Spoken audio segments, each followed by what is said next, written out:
Have you ever watched an old movie or listened to some classic tunes from the 1950s and heard a word or phrase that made you pause? Perhaps terms like square, cool, or daddy-o sound familiar, but you get a sense their original meaning or impact might have been a little different.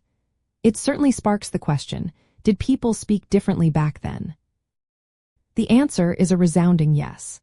Many words and phrases that were commonly used in the 1950s carried meanings, nuances, or even levels of formality that are quite distinct from how we use or perceive them in our modern world. Language is indeed a living thing, always evolving and adapting. The 1950s were a period of significant cultural and social transformation in America. Following the Second World War, a new youth culture emerged, bringing with it rapid technological advancements and shifting societal norms. These changes directly influenced how people spoke.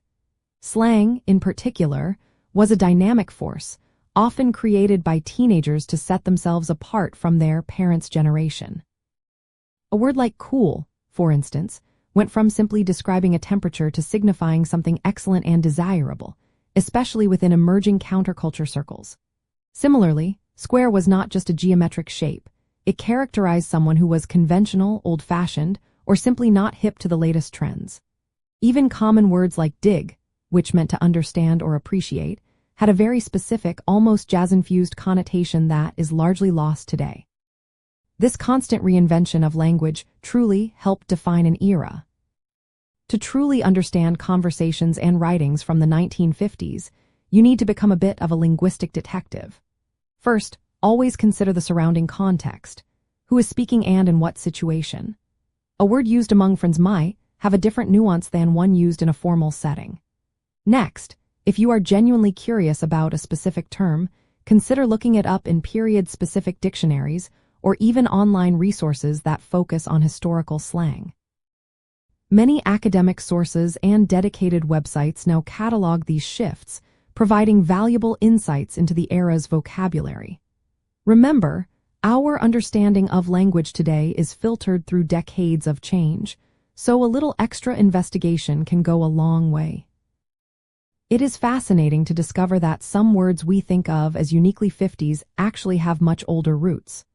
For example, the term cat, referring to a person, especially a cool jazz musician, was around long before the 1950s. The 50s just brought it into mainstream teen vernacular. Understanding this evolution helps us appreciate that language is a continuous tapestry, not a series of isolated linguistic islands.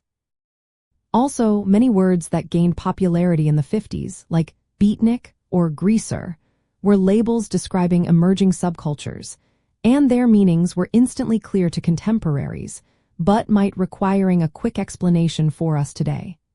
The key is recognizing that words are not static. Their power and interpretation are tied to their time. By appreciating these subtle shifts in meaning, you gain a richer, more accurate perspective on the culture and mindset of the 1950s. It allows you to better connect with historical media, understand the perspectives of people from that time, and communicate more effectively about the era. Learning how language evolves deepens your understanding of history itself, providing a unique window into the past.